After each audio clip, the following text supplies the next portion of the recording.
नमस्कार. पुन्हा एकदा आपण नव्या व्हिडिओला सुरुवात करत आहोत. लास्ट लेक्चरमध्ये आपण स्टँडर्ड 10 साठी हेरिडिटी अँड इव्हॉल्युशन म्हणजे सायन्स पार्ट 2 चा हेरिडिटी अँड इव्हॉल्युशन जो फर्स्ट चॅप्टर आहे त्यासाठी जो लागणारा बेसिक लेक्चर आहे ते आपण लास्ट लेक्चरला पाहिलं. आता या लेक्चरमध्ये ऍक्च्युअल मध्ये आपण सायन्सला त्या चॅप्टरला सुरुवात करणार आहोत.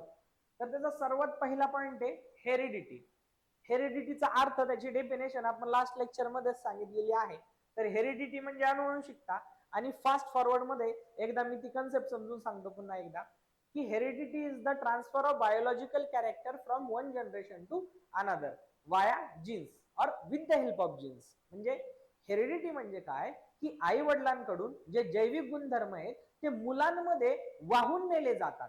कशाच्या सहाय्याने वाहून नेले जातात तर जनुकांच्या जीन्सच्या सहाय्याने वाहून नेले जातात. याला आपण हेरिडिटी असं म्हणतो. आणि त्या लेक्चरमध्ये आपण डिटेलमध्ये जीन्स शिकण्यासाठी आपण क्रोमोझोम्स काय आहेत ते पाहिले. एका ह्युमन बॉडीच्या एका सेलमध्ये किती क्रोमोझोम्स असतात, पेअर्स किती असतात, त्यानंतर तो जो डीएनए आहे तो कशापासून तयार होतो किंवा डीएनएचं पूर्ण हिस्ट्री समजून घेतली, स्ट्रक्चर समजून घेतलं. डीएनए बरोबर आपण आरएनएचं सुद्धा स्ट्रक्चर समजून घेतलं. ते आपण या हेरिडिटी या पॉइंटला समजून घेण्यासाठीच समजून घेतलेलं आहे. तर ती व्हिडिओ पाहिलेली नसेल तर कृपया करून ती व्हिडिओ आधी पहा आणि नंतर या व्हिडिओकडे या, कारण ती जर व्हिडिओ पाहिली नसेल तर तुम्हाला यामध्ये काहीच समजणार नाही. तर चला या टॉपिकला आपण सुरुवात करू. जेव्हा आम्ही हेरिडिटी बद्दल बोलतो किंवा अनुवंशिकतेबद्दल बोलतो तेव्हा याची सुरुवात कोणीतरी कधी ना कधी केलेली असेल. म्हणजे या अनुवंशिकतेबद्दल थोडासा अभ्यास करायला कोणी ना कोणी कधी ना कधी तरी सुरुवात केलेली असणार आहे. तर सर्वप्रथम जोहान ग्रेगर मेंडल 1886 या काळामध्ये यांना फादर ऑफ मॉडर्न जेनेटिक्स म्हणून ओळखलं गेलं. म्हणजे यांनी सुरुवात केली होती हेरिडिटी बद्दल म्हणजे अनुवंशिकतेबद्दल. जेनेटिक चेंजेस जे होतात त्यांचा अभ्यास करायला यांनी सुरुवात केली होती आणि यांना म्हणलं गेलं होतं फादर ऑफ मॉडर्न जेनेटिक्स. म्हणजे आधुनिक जनुकशास्त्राचे जनक, आधुनिक जनुकशास्त्राचे जनक म्हणून जोहान ग्रेगर मेंडल यांना ओळखलं जात होतं. त्यांच्यानंतर सुद्धा बऱ्याच सायंटिस्टनी या हेरिडिटी बद्दल अभ्यासाला सुरुवात केली. त्यानंतर सायंटिस्ट आले होते वॉल्टर आणि सटन. 1902 साली यांनी ऑब्झर्व केलं the paired chromosomes in the cell of a grasshopper. Grasshopper म्हणजे नाकतोडा. नाकतोड्यावर त्यांनी अभ्यास केला आणि नाकतोड्याच्या सेल्स मध्ये त्यांना क्रोमोझोमची जोडी पाहायला मिळाली. म्हणजे क्रोमोझोम्स हे पेअरिंग मध्ये येतात. हे वॉल्टर अँड सटन यांनी 1902 साली जेव्हा ग्रास हॉपरच्या सेलला ऑब्झर्व केलं तेव्हा त्यांच्या लक्षात आलं की क्रोमोझोम पेअर्ड क्रोमोझोम्स त्यांना त्याच्यामध्ये पाहायला मिळाले. त्यानंतर पुढचे सायंटिस्ट आले Francois Jacob and Jacques Monod. 1961 मध्ये त्यांनी एक मॉडेल दाखवला, a model for process of protein synthesis with the help of DNA in bacterial cell. म्हणजे काय की बॅक्टेरियल सेलचा अभ्यास करून किंवा बॅक्टेरियल सेलच्या आधारे त्यांनी एक डीएनए प्रोटीन सिंथेसिसचा मॉडेल त्यांनी मांडला लोकांसमोर की सेलमध्ये प्रोटीन सिंथेसिस कशा पद्धतीने होतं. डीएनएच्या मदतीने प्रोटीन सिंथेसिस म्हणजे प्रथिनांची निर्मिती कशी होते हे आपल्याला बॅक्टेरियल सेलच्या मदतीने मॉडेल तयार करून या फ्रँकॉइस जॅकॉब आणि जॅक मॉनार्ड यांनी दाखवलेलं आहे. त्यानंतर शेवटी आपण पाहतो की Oswald Avery, M Kline, M McCarty and Colin MacLeod 1994 मध्ये यांनी आपल्याला सांगितलं की prove that except viruses all living organisms have DNA. म्हणजे काय की व्हायरसेस सोडून सगळे जेवढे पण लिव्हिंग ऑर्गॅनिझम्स आहेत यांच्या प्रत्येकामध्ये काय असतो डीएनए हा असतोच. हे कोणी सांगितलं Oswald Avery, M Kline, M McCarty आणि कोलिन मॅकलिऑड यांनी ही गोष्ट सिद्ध केली. येते लक्षात. हे होतं सायंटिस्ट बद्दल एक आढावा. तुमच्या पुस्तकामध्ये सुद्धा हे दिलेलं आहे, तुम्ही वाचू शकता. यांची नावं लक्षात असू द्या आणि यांनी काय काय शोध लावले किंवा यांचा कशामध्ये मोलाचा वाटा आहे हे तुमच्या लक्षात येईल. ठीक आहे. आता जाऊ आपण मेन मुद्द्याकडे. तुम्हाला समोर 3 डायग्राम पाहायला मिळतात. ठीक आहे. ही एक डायग्राम दिसते, ही पण दिसते आणि ही पण दिसते.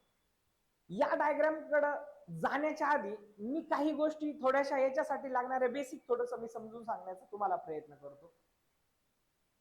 लक्षात घ्या की आपलं जे शरीर आहे ना, त्या शरीरामध्ये किंवा त्या आपल्या शरीराच्या सेलमध्ये जे जीन्स असतात त्यांचं काम काय आहे रे? त्यांचं काम आहे की एका जनरेशन मधून दुसऱ्या जनरेशन मध्ये कॅरेक्टर ट्रान्सफर करायचे. आता ऍक्च्युअल कॅरेक्टर ट्रान्सफर करायचे म्हणजे नेमकी काय करायचं? कॅरेक्टर जे ट्रान्सफर करायचे ना, याचा अर्थ होतो डायरेक्टली की कॅरेक्टर ट्रान्सफर करणं म्हणजे प्रोटीन सिंथेसिस करणं, म्हणजे प्रथिनांची निर्मिती करणं. प्रोटीन सिंथेसिसचा अर्थ काय होतो मराठीमध्ये? प्रथिनांची निर्मिती. कॅरेक्टर ट्रान्सफर करायचं म्हणजे काय करायचं रे? प्रोटीन सिंथेसिस करायचं. हे लक्षात ठेवा, हे लक्षात ठेवा. प्रोटीन सिंथेसिस करायचं म्हणजे कॅरेक्टर ट्रान्सफर करायचे. आता ही प्रोटीन सिंथेसिसची होल प्रोसेस कोण करतो? तर हा प्रोटीन सिंथेसिसची होल प्रोसेस कोण करतो? DNA, deoxyribonucleic acid. आता समजून घ्या, प्रोटीन सिंथेसिसची प्रोसेस डीएनए करतो, परंतु तो कशा पद्धतीने प्रोसेस करतो?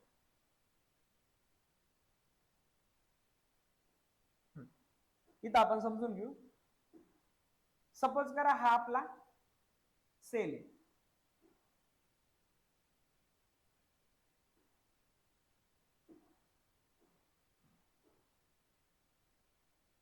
हा सेल आहे.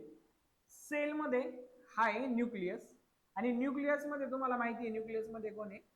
हे क्रोमोझोम्स आहे, बरोबर आहे. हे कोण आहेत? क्रोमोझोम्स आहे. हे पाहिलं होतं आपण. आणि हे जे क्रोमोझोम्स आहेत ना, हे कशापासून बनले तुम्हाला हे सुद्धा माहिती आहे. हे कशापासून बनले? डीएनए पासून बनलेले. कशापासून बनले? डीएनए पासून. म्हणजे थोडक्यात डीएनए कुठं पाहायला मिळतो आपल्याला? न्यूक्लियस मध्ये. कुठं पाहायला मिळतो? न्यूक्लियस मध्ये. आताच आपण पाहिलं की प्रोटीन सिंथेसिस, कॅरेक्टर ट्रान्सफर करायचे म्हणजे काय करायचंय? कॅरेक्टर ट्रान्सफर करायचे म्हणजेच काय करायचंय? प्रोटीन सिंथेसिस करायचे. आणि ही प्रोटीन सिंथेसिसची प्रक्रिया कोण करणार आहे?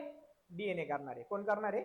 डीएनए करणार आहे. बरं, आता प्रॉब्लेम आहे की ही जी प्रोटीन सिंथेसिसची प्रक्रिया आहे ना, ही न्यूक्लियसच्या बाहेर होते. या ठिकाणी होते. या ठिकाणाला म्हणतात रायबोझोम्स. काय म्हणतात? रायबोझोम्स. या ठिकाणी होते प्रोटीन सिंथेसिसची प्रक्रिया. आता प्रॉब्लेम असा आहे की प्रोटीन सिंथेसिस इथं रायबोझोम्स मध्ये होणार आहे, इथं जाऊन करायचंय. पण डीएनए ला या न्यूक्लियस मधून बाहेर पडता येत नाही. का नाही पडता येत? कारण तो DNA in the form of कशामध्ये? क्रोमोझोम मध्ये. तो बाहेर पडू शकत नाही. परंतु त्याला तर काय करायचंय? प्रोटीन सिंथेसिस करायचंय. आणि ते कुठं करायचं? इथं करायचं. म्हणजे त्याला करायचं तर आहे प्रोटीन सिंथेसिस, परंतु ते रायबोझोम्स मध्ये जाऊन करायचंय, आणि तो तर तिथे जाऊ शकत नाही. याचा अर्थ काय करायचंय की डीएनए ला कोणाची तरी मदत घ्यावा लागेल प्रोटीन सिंथेसिस साठी. तर साहजिक आहे तो मदत घेतो आरएनए ची. कोणाची मदत घेतो? आरएनए ची मदत घेतो. पहा का, सिंपल आहे, अवघड नाहीये. आपण पाहिलं होतं कॅरेक्टर ट्रान्सफर करायचे. काय ट्रान्सफर करायचे? कॅरेक्टर एका जनरेशन कडून दुसऱ्या जनरेशन कडे. आणि कॅरेक्टर ट्रान्सफर करणं म्हणजे काय? प्रोटीन सिंथेसिस करणं, प्रथिनांची निर्मिती करणं.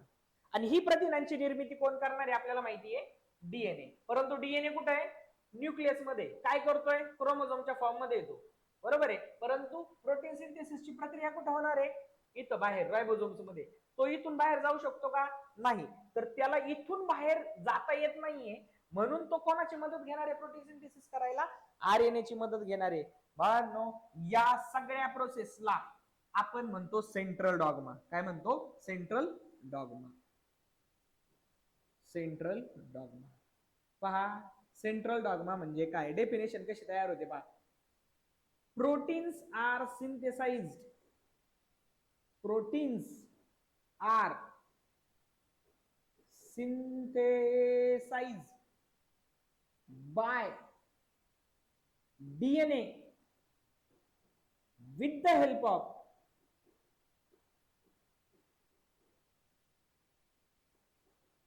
RNA. This whole process is called काय? Central dogma. या सगळ्या प्रोसेसला काय म्हणलं जातं? Central dogma. पहा किती सिंपल आहे. सेंट्रल डॉग्मा म्हणजे काय? प्रोटीन्स आर सिंथेसाइज्ड, म्हणजे प्रोटीन तयार करायचे. कोणाला तयार करायचे? डीएनए ला. माहिती ना, प्रोटीन तयार करायचे. कोणाला करायचंय? डीएनए ला. कोणाच्या मदतीने करणारे? आरएनएच्या. आणि या सगळ्या प्रोसेसला आपण काय म्हणतो? Central dogma. इतकं सिंपल आहे. आणि सेंट्रल डॉग्माला स्टेप बाय स्टेप पाहायचंय आपल्याला. पहा, पुन्हा एकदा सांगतो मी, समजून घ्या. प्रथिनं बनवायची, प्रोटीन बनवायचे. कोणाला बनवायचंय? डीएनए ला बनवायचंय. कोणाच्या मदतीने बनवायचंय? आरएनएच्या मदतीने बनवायचंय. आणि या सगळ्या प्रोसेसला आपण म्हणतो सेंट्रल डॉग्मा. सेंट्रल डॉग्मा म्हणजे काय? The proteins are synthesized by DNA with the help of RNA. DNA आरएनएच्या सहाय्याने प्रथिनांची निर्मिती करतो. या प्रक्रियेला सेंट्रल डॉग्मा असे म्हणतात. इतकी साधी सोपी व्याख्या आहे. व्याख्या साधी सोपी आहे, परंतु संकल्पना खूप मोठी आहे. कारण सेंट्रल डॉग्मा ही फक्त एक व्याख्या नाहीये, ही प्रोसिजर आहे. आता डीएनए आरएनए ची मदत कशी घेतो हे पाहायचंय आपल्याला. प्रथिनांची निर्मिती करत असताना डीएनए आरएनए ची कशी मदत घेतो, तर चला त्याच्यासाठी आपल्याला जावं लागेल आपल्या स्लाइडवर पुन्हा एकदा. ठीक आहे. हा, ही आपली स्लाइड. आता या स्लाइड मध्ये तुमची एक गोष्ट लक्षात येईल. हा जो दिसतोय तुम्हाला, हा सगळा हा न्यूक्लियस आहे. हा कोण आहे? आपला न्यूक्लियस. हा न्यूक्लियस. तुम्ही जर नीट पाहिलं ना, तर या न्यूक्लियस मध्ये इथं डबल स्ट्रँडेड स्ट्रक्चर दिसते. पहा, तुम्हाला वेगळं सांगायची गरज नाही. हे डबल स्ट्रँडेड स्ट्रक्चर म्हणजे वेगळं काय नाही, हा काय? डीएनए. हा कोण आहे? डीएनए. आता हा डीएनए काय करतोय? पहा, हा डीएनए इथून एक काहीतरी बाहेर काढतोय. तुम्ही पाहू शकता. हे काय बाहेर काढतोय? पहा, हे सिंगल स्ट्रँडेड आहे. म्हणजे हा सिंगल स्ट्रँडेड कोण असतो तुम्हाला माहिती आहे? हा सिंगल स्ट्रँडेड कोण असतो? हा असतो आरएनए. पण आरएनए चे तर 3 प्रकार आहेत. मग याच्यामधला कोणता आरएनए? हा तर हा आहे एमआरएनए. हा कोणता आरएनए? एमआरएनए. बरोबर का? हा आहे डीएनए, हा आहे न्यूक्लियस आपला. बरोबर आहे, हा न्यूक्लियस आहे. न्यूक्लियस मध्ये कोण आहे? डीएनए. आणि डीएनएच्या साहाय्याने काय बनतंय बघा, तुम्ही नीट बघू शकता. काय तयार होते? एमआरएनए तयार होते. म्हणजे काय? आपण सेंट्रल डॉग्मा पाहतोय बरं का, सगळ्या डिटेल मध्ये. 3 स्टेप मध्ये सेंट्रल डॉग्मा पूर्ण होतो. किती? 3 स्टेप मध्ये. 3 टी असतात. 3 T. 1 T 2 T 3 T. 3 process मध्ये सेंट्रल डॉग्मा पूर्ण होणार आहे आपला. पहिला टी इथंच आहे. हा न्यूक्लियस आहे. न्यूक्लियस मध्ये हा डीएनए. आणि डीएनएच्या मदतीने कोण तयार झालाय? पहा इथं एमआरएनए तयार झालाय. बघा, प्रोटीन कसं बनवायचं याची सर्व माहिती कोणाकडे? डीएनए कडे. परंतु त्याला तर न्यूक्लियसच्या बाहेर जाता येत नाही. म्हणून प्रोटीन कसं बनवायचं ही माहिती डीएनए एका आरएनए वर लिहून पाठवतो, कोडच्या रूपामध्ये. या कोडच्या रूपामध्ये तो आरएनए वर लिहितोय. आणि हा आरएनए म्हणजे एमआरएनए हा मेसेज कॉपी करतोय त्याच्यावरचा, म्हणून याला एमआरएनए म्हणतात. म्हणजेच मेसेंजर आरएनए. इतकं सोपं आहे. म्हणजे हा मेसेंजर आरएनए या डीएनए वरची माहिती काय करतोय? स्वतःवर कॉपी करून घेतोय. आणि ती कॉपी करून तो कुठं जाणार आहे? न्यूक्लियसच्या बाहेर. आता ही कॉपी करतात ना, या प्रोसेसला पहिला टी म्हणतात. याला म्हणतात ट्रान्सक्रिप्शन. इंग्लिश मध्ये डिटेल मध्ये पाहू आपण पुढं, पण सध्या लक्षात घ्या, याला म्हणतात पहिला टी. पहिला टी म्हणजे ट्रान्सक्रिप्शन. कशाला म्हणायचं ट्रान्सक्रिप्शन? आपल्या भाषेमध्ये डीएनए वरची जी माहिती आहे तो एमआरएनए स्वतःवर कॉपी करून घेतोय, म्हणजे मेसेज तयार करून घेतोय. त्याला म्हणायचं एमआरएनए. का कॉपी करतोय? कारण डीएनए ला न्यूक्लियसच्या बाहेर जाता येत नाहीये. मग हा घेऊन जाणार, एमआरएनए घेऊन जाणार. मग तुम्ही इकडे जर पाहिलं तर हा न्यूक्लियस आहे. तुमच्या पुस्तकातल्याच डायग्राम आहेत बाळांनो. हा न्यूक्लियस आहे. या न्यूक्लियस मधून कोणीतरी बाहेर पडले. पहा, सिंगल स्ट्रँडेडच आहे. हा कोण बाहेर पडलाय? हा बाहेर पडलाय एमआरएनए. कोण बाहेर पडलाय? एमआरएनए. माहिती घेऊन. कोणाकडून माहिती घेऊन? न्यूक्लियस कडून. पहा, हा बाहेर पडलाय. पडला बाहेर. ओके. बाहेर पडल्यानंतर तो पहा कोणाकडे तरी आलाय. हा एमआरएनए कोणाकडे तरी आलेला दिसतोय. हे स्ट्रक्चर दिसतंय. हे स्ट्रक्चर म्हणजे वेगळं दुसरं तिसरं कोणीही नसून, हे स्ट्रक्चर जे दिसतंय तुम्हाला, हे दिसतंय दुसऱ्या प्रकारचा आरएनए. दुसऱ्या प्रकारचा आरएनए म्हणजे कोणता? Ribosomal RNA. आरआरएनए. पहा, पहिला आरएनए वापरला गेला इथं एमआरएनए. बरोबर आहे. इथं कॉपी माहिती गेली, तो न्यूक्लियसच्या बाहेर आला आणि तो कोणाकडे गेला? दुसऱ्या आरएनए आरआरएनए कडे गेला. तो दुसऱ्या आरएनए कडे गेला. एमआरएनए आता कोणाकडे आला? आरआरएनए कडे. आणि बाळांनो, आरआरएनए म्हणजे वेगळा दुसरा तिसरा कोणी नसून RRNA म्हणजे रायबोझोमल RNA म्हणजेच रायबोझोम्स, ज्या ठिकाणी प्रोटीन सिंथेसिस होणार आहे. मग अशी पाहिलं होतं मी तुम्हाला याच्यामध्ये दाखवलं होतं, डायग्राम काढून दाखवलेलं हा वाला. हा, हे जे रायबोझोम्स आहेत ना, हे रायबोझोम्स म्हणजेच कोण आहे, RNA चा दुसरा प्रकार आहे. RRNA, रायबोझोमल RNA. आणि तो जो mRNA आहे ना, तो इथं रायबोझोम्स कडे आलेला आहे. ठीक आहे, आता पुढे जाऊ पहा. हा झाला RRNA. mRNA कोणाकडे आला, RRNA कडे आला. ओके. आता याच्यानंतर तो काय घेऊन आलाय पहा, कोड घेऊन आलाय. कशाचा कोड घेऊन आलाय, तो मेसेज घेऊन आलाय. काय मेसेज घेऊन आलाय रे, तो मेसेज घेऊन आलाय की प्रोटीन कसं बनवायचं. याचा मेसेज कोण घेऊन आला, mRNA घेऊन आला DNA कडून. बरोबर आहे, ठीक आहे, mRNA घेऊन आला DNA कडून. परंतु माहिती तर मिळाली की प्रोटीन बनवायचंय कसं, परंतु साहित्याची गरज आहे ना. आणि प्रोटीन बनवण्यासाठी साहित्य काय लागतं, तुम्हाला हे माहित असायला पाहिजे की प्रोटीन हा अमिनो ऍसिड पासूनच बनतो. प्रोटीन हा कशापासून बनतो, अमिनो ऍसिड पासून बनतो. प्रोटीन बनवायची माहिती तर आली, परंतु प्रोटीन बनवण्यासाठी लागणारं जे साहित्य, ज्याला आपण म्हणतो अमिनो ऍसिड, हा अमिनो ऍसिड आपल्याला कोण आणून देणार, तर हा अमिनो ऍसिड आपल्याला तिसरा RNA आणून देणार, ज्याचं नाव आहे tRNA, ट्रान्सफर RNA. हा वाला, हा दिसतोय का, हा ट्रान्सफर RNA आपल्याला कोण आणून देतोय, अमिनो ऍसिड आणून देतोय. आणि या अमिनो ऍसिडच्या मदतीने आणि mRNA आणलेल्या मेसेजच्या मदतीने RRNA, mRNA आणि tRNA हे तिघ जणांनी मिळून प्रोटीन सिंथेसिसची प्रोसेस पूर्ण केली. आणि हा आपला दुसरा टी सुद्धा यांनी पूर्ण केला. बरोबर आहे. परंतु तुम्ही जर नीट पाहिलं तर हा RRNA या ठिकाणी दिसतोय. इथं या ठिकाणी जेव्हा अमिनो ऍसिड ठेवला जातो, ठीक आहे, इथले प्रोसेस पूर्ण झाली, तर इकडं सुद्धा अमिनो ऍसिड ठेवण्याची आवश्यकता आहे ना सगळीकडं. तर हा जो RRNA आहे ना,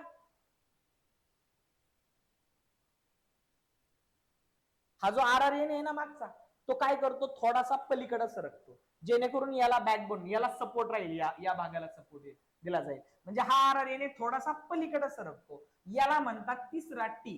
या 3 टीच्या मदतीने, किंवा हे 3 टी आहेत, हे 3 स्टेप आहेत, आणि हे 3 टी पूर्ण झाले म्हणजे आपली सेंट्रल डॉग्माची प्रोसेस पूर्ण झालेली आहे.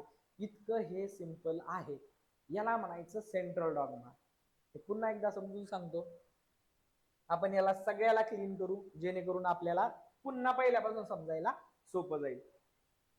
पहा, सगळ्यात पहिल्यांदा काय रे, सिंपल आहे लॉजिक, आपल्याला करायचंय प्रोटीन सिंथेसिस. प्रश्न इथून आला पाहिजे की आपल्याला काय करायचंय, प्रोटीन सिंथेसिस. प्रोटीन सिंथेसिस म्हणजे काय, ट्रान्सफर ऑफ बायोलॉजिकल कॅरेक्टर, म्हणजे ट्रान्सफर ऑफ कॅरेक्टर.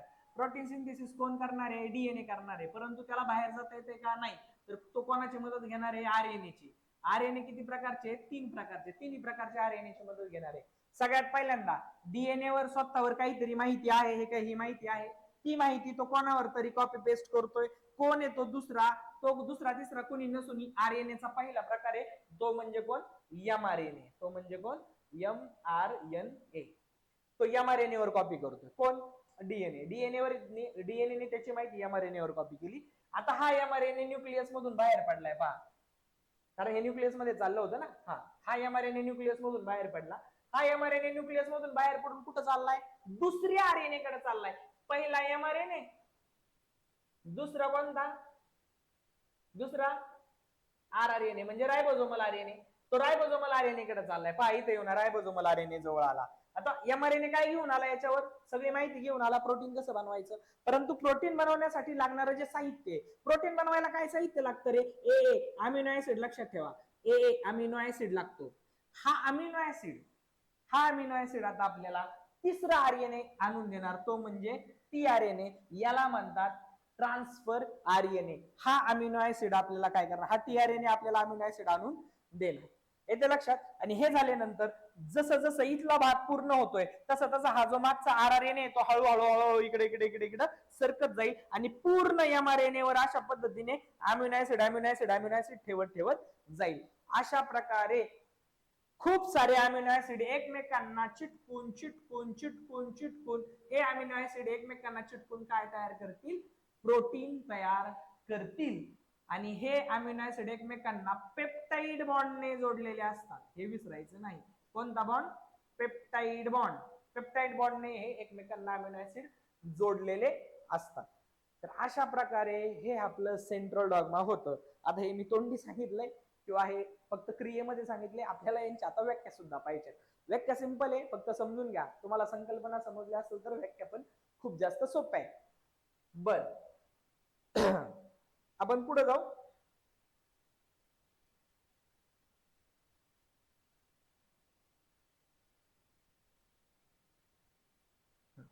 पुढे जाऊयात आपण.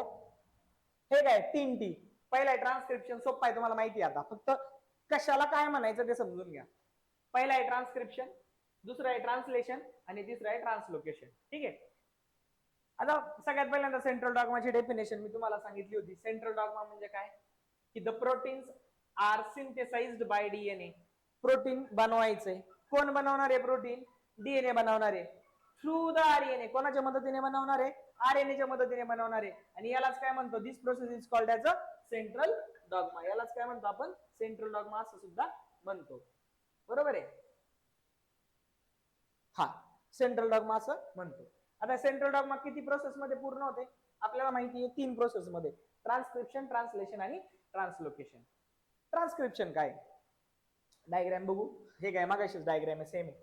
काय डायग्राम पहा बरं का. आता इथं आपल्याला व्याख्या लक्षात ठेवायची. Special mRNA is produced. इथं पहा mRNA तयार होतोय. बरोबर आहे, तयार झाला mRNA. इज प्रोड्युस्ड कशाच्या मदतीने? As per the sequence of nucleotide. मी न्यूक्लियोटाइडचा अर्थ सांगितला होता तुम्हाला. हा ऍडेनिन न्यूक्लियोटाइड, हा युरॅसिल न्यूक्लियोटाइड, हा तुमचा सायटोसिन न्यूक्लियोटाइड, हा ऍडेनिन न्यूक्लियोटाइड, ग्वानिन न्यूक्लियोटाइड. बरोबर आहे. म्हणजे mRNA तयार होतोय, पण कसा तयार होतोय? कसाही रॅन्डमली तयार होत नाहीये. तो तयार होतोय as per the sequence of nucleotide. तो न्यूक्लियोटाइडच्या सिक्वेन्सच्या हिशोबाने तयार होतोय. कोणावरच्या सिक्वेन्सच्या? कोणावरच्या न्यूक्लियोटाइडच्या सिक्वेन्सच्या? डीएनए वरच्या. डीएनए वर पहा, ज्या ठिकाणी थायमिन आहे त्याच्या बरोबर अपोजिट साइडला कोण तयार होतोय? ऍडेनिन. ज्या ठिकाणी ऍडेनिन आहे तिथं कोण तयार होतो? युरॅसिल. ग्वानिन आहे तिथं कोण तयार होतो? सायटोसिन. ग्वानिन आहे सायटोसिन, थायमिन आहे ऍडेनिन, थायमिन आहे ऍडेनिन. आणि इथं पहा ऍडेनिन आहे तर इथं कोण येणार? युरॅसिल. तुम्ही म्हणाल सर इथं थायमिन काय येत नाही? तुम्हाला माहिती आहे आरएनए मध्ये थायमिन नसतो. आरएनए मध्ये कोण असतो? युरॅसिल असतो, नायट्रोजन बेस. म्हणजे काय? mRNA ची निर्मिती होते. कशावरून होते? डीएनए वरच्या न्यूक्लियोटाइडच्या कोडिंग नुसार mRNA ची निर्मिती होते. आणि या प्रोसेसला आपण काय म्हणतो? ट्रान्सक्रिप्शन. या प्रोसेसला आपण काय म्हणतो? ट्रान्सक्रिप्शन. इझी आहे, अजिबात अवघड नाही. ठीक आहे. पुन्हा एकदा, mRNA इज प्रोड्युस्ड. mRNA ची निर्मिती होते. कशाच्या मदतीने होते? As per the sequence of nucleotide. DNA वर असलेलं जे न्यूक्लियोटाइडचं सिक्वेन्स आहे त्याच्या हिशोबाने होते mRNA ची निर्मिती. आणि याला म्हणतो आपण, this process is called as a transcription. याला आपण म्हणतो ट्रान्सक्रिप्शन. क्लिअर आहे? आता या ठिकाणी कोण तयार झाला? mRNA तयार झाला, त्याला आपण म्हणतो ट्रान्सक्रिप्शन. पुढची प्रोसेस काय? तर पुढची प्रोसेस आहे की the mRNA form in nucleus comes in cytoplasm. जो न्यूक्लियस मध्ये आता तयार झालेला जो mRNA आहे ना, तो कुठे येतो आता? सायटोप्लाझम मध्ये. सायटोप्लाझम म्हणजे कोणता भाग? न्यूक्लियसच्या बाहेरच्या भागाला आपण सायटोप्लाझम म्हणतो. न्यूक्लियसच्या बाहेर सेलचा जेवढा पण भाग शिल्लक राहतो त्याला आपण सायटोप्लाझम म्हणतो. मग हा जो तयार झालेला mRNA आहे ना न्यूक्लियस मधला, तो कुठे येतो? सायटोप्लाझम मध्ये येतो. बरोबर आहे. परंतु तो नुसता येत नाही, तर it brings in the coded message from DNA. तो डीएनए कडून त्याने एक कोडेड मेसेज घेऊन आलेला आहे. आपल्याला माहिती तो युरॅसिल, ऍडेनिन वगैरे तो आला. ठीक आहे. The message contains the codes for amino acid. त्या मेसेज मध्ये जो कोड असतो ना, तो कोणासाठी असतो? अमिनो ऍसिड साठी असतो. आणि हा तोच अमिनो ऍसिड आहे ज्याच्या मदतीने आपण काय तयार करणार आहे? प्रोटीन तयार करणार आहोत. हा तो वाला अमिनो ऍसिड आहे. बरोबर आहे. The code for each amino acid. एक कोड एका अमिनो ऍसिड साठी कन्सिस्ट ऑफ 3 न्यूक्लियोटाइड्स. एका अमिनो ऍसिड साठी जो कोड असतो तो 3 न्यूक्लियोटाइडने मिळून बनवलेला असतो. म्हणजे एका अमिनो ऍसिड साठी 3 न्यूक्लियोटाइड काम करत असतात. म्हणजे एक अमिनो ऍसिड येऊन किती न्यूक्लियोटाइड वर येऊन बसणार आहे? 3 न्यूक्लियोटाइड वर येऊन बसणार आहे. And it is called as a triplet codon. यालाच काय म्हणतात? Triplet codon. ट्रिपलेट कोडॉन कशाला म्हणायचं? नीट बघा तुम्ही. हा तुम्ही जर नीट बघितला तर हा एक अमिनो ऍसिड आहे. हा किती अमिनो ऍसिड आहे? एक अमिनो ऍसिड आहे हा. ठीक आहे. हा एक अमिनो ऍसिड किती जणांसाठी कोड घेऊन आलाय किंवा किती जणांसाठी आलेला आहे तो, तर 3 न्यूक्लिओटाइड साठी आलेला आहे. तर याला आपण म्हणतो ट्रिपलेट कोडॉन. ठीक आहे, ही पण एक डेफिनेशन आहे, तुम्ही लक्षात ठेवा. आता हे झाल्यानंतर हे झालं, तो घेऊन आला. आता हे झाल्यानंतर दुसरा टी काय आहे रे, की ट्रान्सफर आरएनए. हा जो ट्रान्सफर आरएनए तो एमआरएनए वर असलेल्या कोडच्या हिशोबाने कोणाला घेऊन आलाय, अमिनो ऍसिडला घेऊन आलाय. कोणाला घेऊन आलाय, अमिनो ऍसिडला घेऊन आलाय.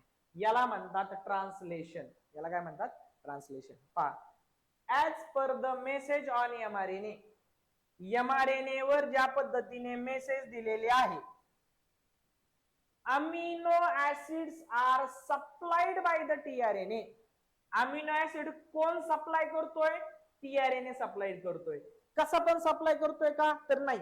एमआरएनए वर ज्या पद्धतीने मेसेज दिलेले आहेत त्याच पद्धतीने अमिनो ऍसिड टीआरएनए अमिनो ऍसिडला काय करतोय, सप्लाय करतोय. आणि this process is called as a translation. याला म्हणतात ट्रान्सलेशन. इतकं सोपं आहे. ट्रान्सक्रिप्शन समजलं. ट्रान्सक्रिप्शन मागच्या स्लाइड मध्ये पाहिलं. mRNA is produced as per the sequence of nucleotide on DNA. This process is called as a transcription. Translation समजलं. ट्रान्सलेशन काय आहे, mRNA वर असलेले जे कोडेड मेसेज आहे त्याच्या सहाय्याने अमिनो ऍसिड टीआरएनए अमिनो ऍसिडला घेऊन येतोय, याला ट्रान्सलेशन म्हणायचं. म्हणजे काय, as per the message on mRNA, as per the message on mRNA, amino acids are supplied by tRNA. This process is called as a translation. हा दुसरा टी झाला. आणि तिसरा टी बाळांनो, तो सुद्धा सोपा आहे. हा तो वाला टी हे काय इथंच आहे. तो टी म्हणजे काय, बरं ठीक आहे, इथं काय सांगितलं थोडस याच्याबद्दल बोलू, मग तिसऱ्या टी कडे जाऊ. Amino acids are bonded together by peptide bond. मी तुम्हाला सांगितलं होतं की हे जे अमिनो ऍसिड्स आहेत हे एकमेकांबरोबर कोणत्या बॉन्डने अटॅच आहेत, पेप्टाइड बॉन्डने. With the help of tRNA. टीआरएनएच्या मदतीने अमिनो ऍसिड आणले जातात आणि पेप्टाइड बॉन्ड्सच्या मदतीने ते अमिनो ऍसिड एकमेकांबरोबर बॉन्ड केलेले असतात. हा, आता तिसरा टी. आता पहा, हा जो आरआरएनए याला आपण रायबोझोम्स म्हणतो. हा आरआरएनए त्याला काय म्हणतो आपण, रायबोझोम्स. आता याचं काम झालं नाही तर यांचं, तर हा रायबोझोम इकडे सरकत चालणार. इथं काम झाल्यानंतर हा रायबोझोम पुन्हा इकडे सरकणार. इथलं काम झालं की रायबोझोम पुन्हा इकडे सरकणार. असा तो एमआरएनएच्या एका टोकाकडून शेवटच्या टोकापर्यंत सरकतच जाणार. परंतु तो सरकताना कसा पण नाही सरकणार, तो एका ट्रिपलेट कॉडॉनच्या डिस्टन्सने सरकणार. एक ट्रिपलेट कॉडॉन समजतं, 3 न्यूक्लियोटाइड साठी एक अमिनो ऍसिड, बरोबर आहे. याला म्हणतात ट्रिपलेट कॉडॉन. आणि त्या ट्रिपलेट कॉडॉनच्या अंतराने तो सरकत चालणार. याला म्हणायचं ट्रान्सलोकेशन. डेफिनेशन पहा, द रायबोझोम्स कीप मूव्हिंग. हा जो रायबोझोम आहे तो मूव्ह करत चालतो फ्रॉम वन एंड ऑफ एमआरएनएच्या एका टोकाकडून टू अदर एंड, एका टोकाकडून दुसऱ्या टोकाकडे हा रायबोझोम सरकत चालतो. कितीच्या अंतराने, by the distance of 1 triplet codon. एका ट्रिपलेट कोडॉनच्या अंतराने सरकत चालतो. And this process is called as translocation. याला ट्रान्सलोकेशन असं म्हणतात. आणि याच्या खाली शेवटी एक डेफिनेशन दिलेली आहे म्युटेशनची. Sometimes any nucleotide of gene changes its position that causes a minor change. This change is called mutation. कधी कधी काय होतं की न्यूक्लियोटाइड त्याची जागा, म्हणजे जे जीन्स वरचे जे न्यूक्लियोटाइड असतात ना, कधी कधी ते त्यांची जागा चुकून बदलतात. अशा वेळी त्या सजीवामध्ये मायनर चेंजेस व्हायला सुरुवात होते किंवा मायनर चेंजेस होतात. आणि या मायनर चेंजलाच आपण म्हणतो म्युटेशन. या मायनर चेंजला आपण काय म्हणतो, म्युटेशन. येते लक्षात. म्युटेशनची डेफिनेशन सोपी आहे. म्युटेशनचे एक्झाम्पल तुम्ही युट्यूबला जाऊन चेक करू शकता. वेगवेगळे म्युटेशन झालेले आहेत. ठीक आहे, जास्त वेळ न घेता आपण पुन्हा एकदा थोडस मी म्युटेशन बद्दल सांगतो की कधी कधी काय होतं की जीन्सवर जे असलेले न्यूक्लियोटाइड आहेत ना, त्यांची ती जागा असायला पाहिजे, ती जागा घेण्याच्या ऐवजी ते चुकून दुसरी जागा घेतात. अशा वेळी काय होतात, त्यांची पोझिशन चेंज झाल्यामुळे कॉजेस अ मायनर चेंज, छोटेसे बदल होतात शरीरामध्ये आणि त्या बदलाला आपण काय म्हणतो, म्युटेशन. हे म्युटेशन कधी कधी उपयोगी असू शकतात, कधी कधी हे भयंकर आजार पण घेऊन येऊ शकतात.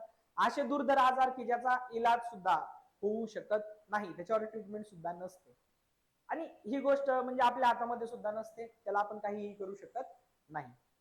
तर आय होप सो, मला वाटतंय मी या टॉपिकला थोडस समजून सांगण्याचा प्रयत्न केला. जर तुम्हाला म्हणजे हा व्हिडिओ समजलेला असेल तर प्लीज मला जर खाली कमेंट करून सांगितलं तर म्हणजे मी किती डिटेल मध्ये घ्यायला हवं, मला थोडस ह्या गोष्टी लक्षात येतील. ठीक आहे, तुमचा फीडबॅक गरजेचा आहे. कमेंट करत चला की तुम्हाला टॉपिक समजतोय का नाही समजत आहे. जर समजत असेल तर तसं सांगा.